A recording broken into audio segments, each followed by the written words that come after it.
Hi everyone and welcome back to Yoga for Writers.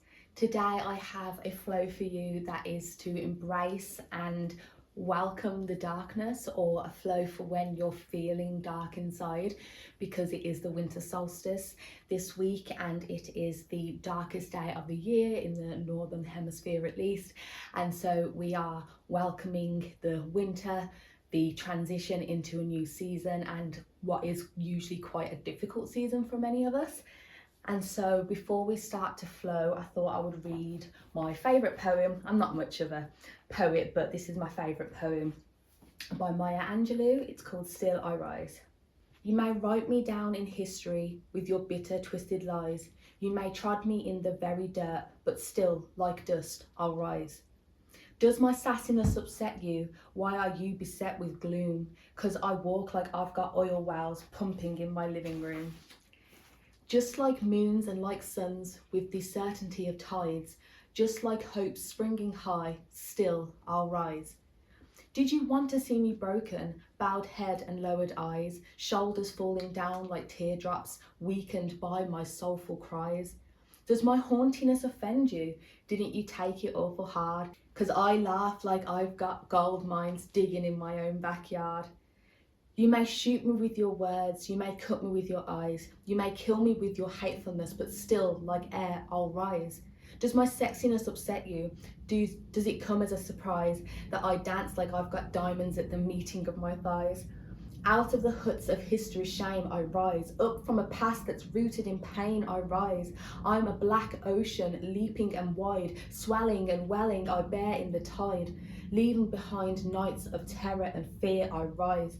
Into a daybreak that's wondrously clear I rise. Bringing the gifts that my ancestors gave, I am the dream and the hope of the slave. I rise, I rise, I rise. It's such a powerful poem and I wanted to share that with you in case you've never heard it, because it's the energy that I want to bring into the winter. This feeling of this darkness or this heaviness around you, which you can think of as literal or metaphorical, that can sometimes bring you down, whether it's dark energy, negative energy from other people. That's definitely been my experience of today, but I won't go into that.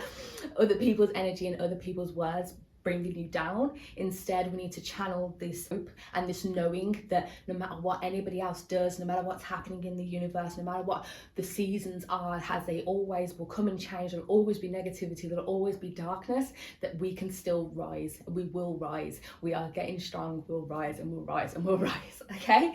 So yes, with that said, let's move into a short meditation and then we'll get flowing. When you're ready, then we'll come into a comfortable seat, either Sukhasana, or you can sit in kneeling. Let's just take some intentional, focused, deep breaths.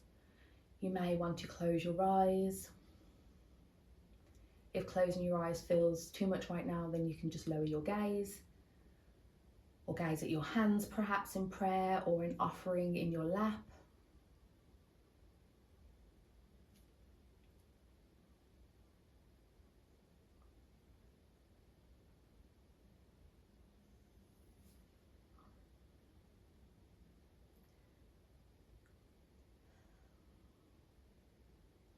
And if your eyes are closed, I'd like you to think about how it feels to be in that dark space. A lot of children and adults are afraid of the dark, but we all know that a room is just a room, a space is just a space. It's the unknown that scares us. The dark itself isn't scary. Blackness, shadows, they're not scary. They can't do us any harm, but we fear what may be lurking within the darkness. Our imaginations run wild and tell us that there are nightmarish creatures and monsters hiding in the shadows. But I am here today to tell you that there are no monsters in this darkness that's coming. With the growing winter, or the metaphorical darkness if you're practicing this at a different time, does not harbour any monsters that can harm you. Or if they are harming you, if you're in a place where everything feels heavy and hard, then I want you to know that the monsters don't stay forever, that you're not alone, and that you can channel the light anytime with intentional breath, intentional movement, and intentional connectivity with other people. Yoga philosophy teaches us that we are to do no harm. We are to be kind to every being that we come across, that we are meant to leave people and places better than how we found them. And so this winter, I invite you to be kind and spread kindness to others, to do no harm, and to share a good spirit so that others who may be in a dark place can feel your light, can be led out into a better place. So contemplate that for a moment as we take some deep breaths.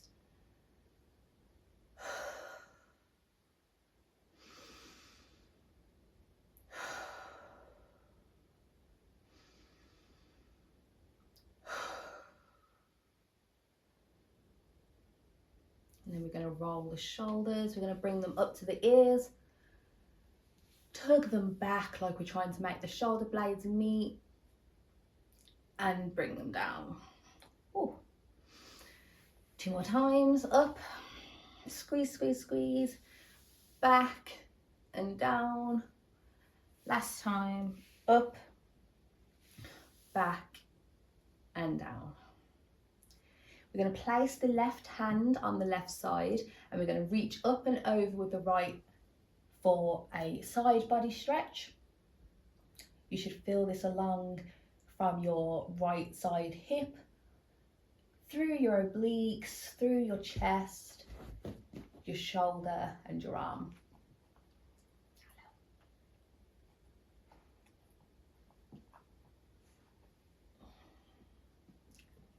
And then we'll go to the other side, right arm down, grounding down on the left side, and then the left arm goes up and over.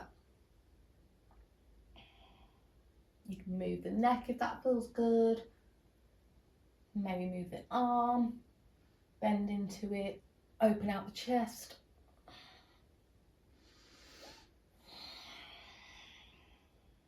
Breathing deep.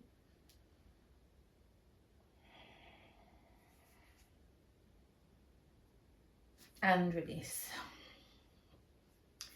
We're going to bring our right leg out and our left foot in.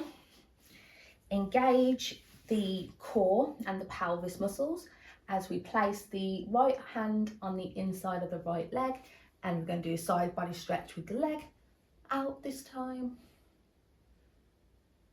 If you like, you can reach for the foot.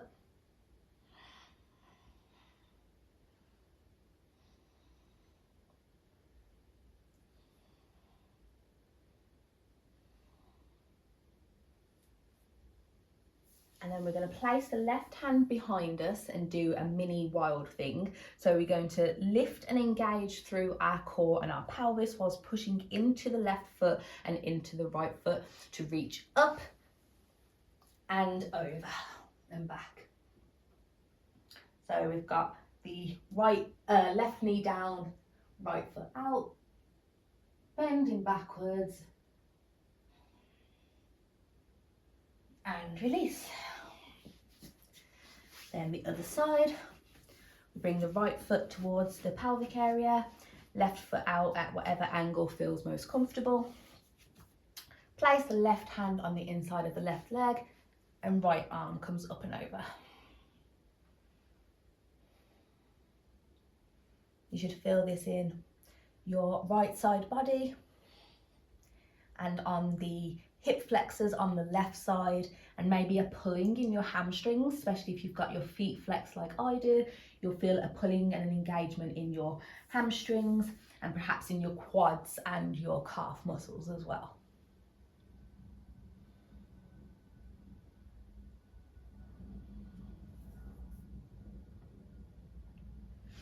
And release. We're going to press down in the right hand this time, engage the core, push into the right foot and the left foot as we come up and over into our mini wild thing.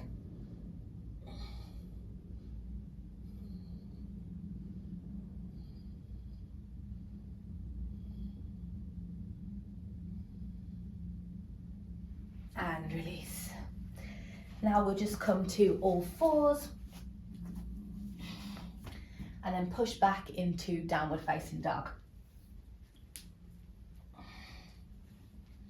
You can pedal out the feet because this is our first down dog. Stretch out the shoulders.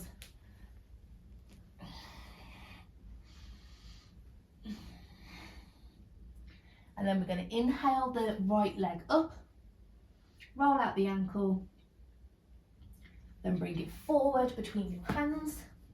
If it doesn't reach, you can just bring your foot up, that's fine. So whilst we're here, we're going to bring the left foot in a bit closer and face the foot forwards for our pyramid pose. So we're keeping both legs straight. We should feel this in our right hamstrings. The hips should be squared forwards, and you can have your fingers up on fingertips or down flat on palms, depending on your flexibility. You can also use blocks if that helps.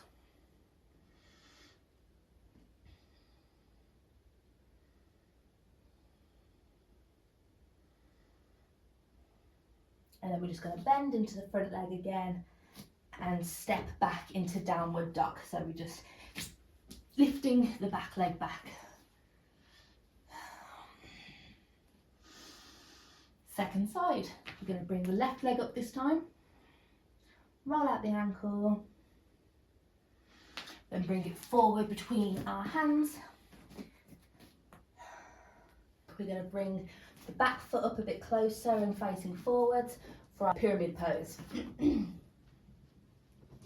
So you can keep your fingertips on the ground, any amount, on a block, maybe at prayer, at heart center, whatever feels best for you today. We can have a micro bend in the knees, so not a full bend, but a micro bend, if that helps us to keep engaged, and we want to protect our joints. We don't want to ever hurt anything whilst we're practicing together.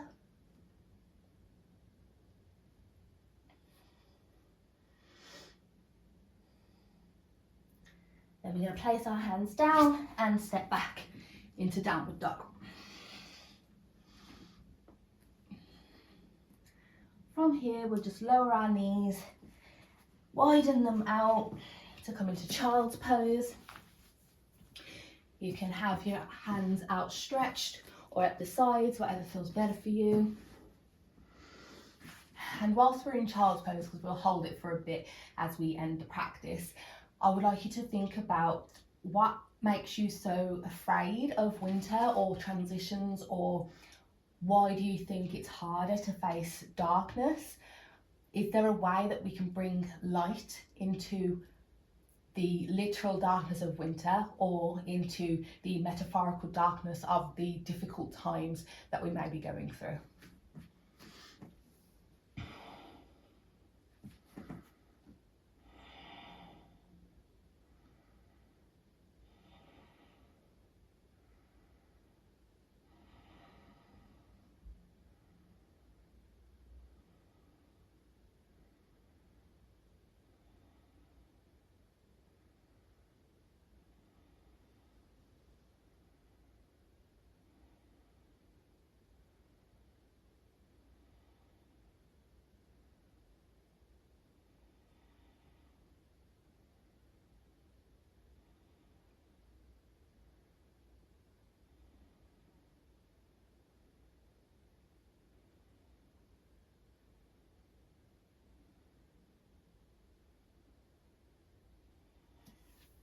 And then we'll rise up, come to lie down on our backs for our final resting pose, Shavasana.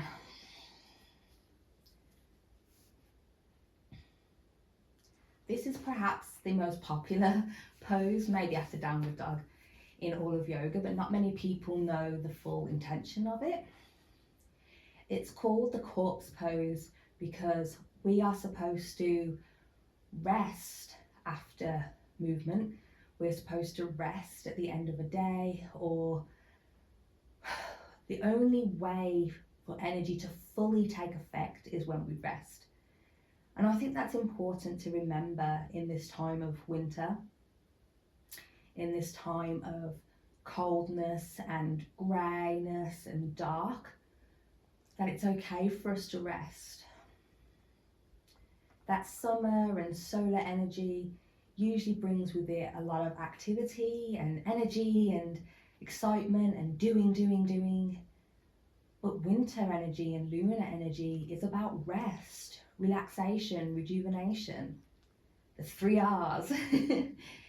It's about us going inward, reflecting, taking time to be kind to ourselves and our bodies and our minds.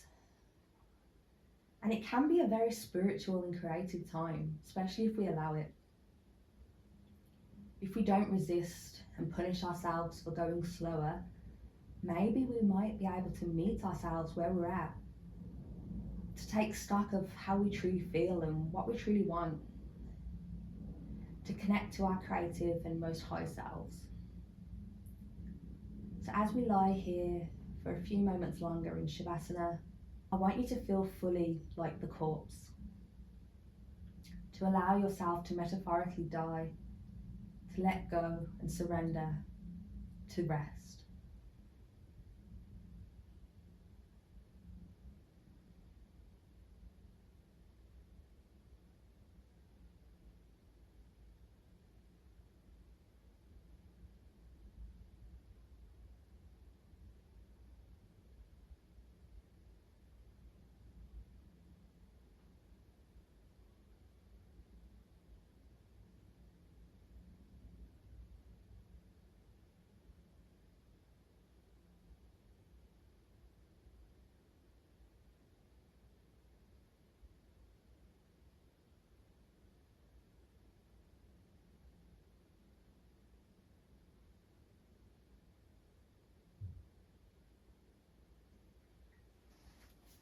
You can continue lying in Shavasana, or you can come up to a seat as I read one last poem. This one's short.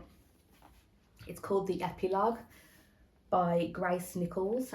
I thought it would be a poignant poem to end our winter solstice practice. So, I have crossed an ocean, I have lost my tongue. From the root of the old one, a new one has sprung. And I think that's beautiful because it reminds us that this time of the year is a shedding of skin. It's a grieving process, a loss, but in that loss, something new and beautiful can begin. Every ending is a new beginning. Life is cyclical and transitional, and when we realize the beauty of that, it feels a little less scary. So I'm sending you all love and light. I hope that the coming winter, if you are in the Northern Hemisphere, that it's not too heavy or difficult for you, and that you can find a way to transition into the winter and have it be a restful and joyful time and not so scary or dark. And if you're here practicing because of a metaphorical darkness, because of some heaviness in your life, I'm sending you all the light that I can to hope that it eases that darkness and that you feel more yourself and more joyful again soon. Take good care, and I hope to practice with you again soon. Namaste.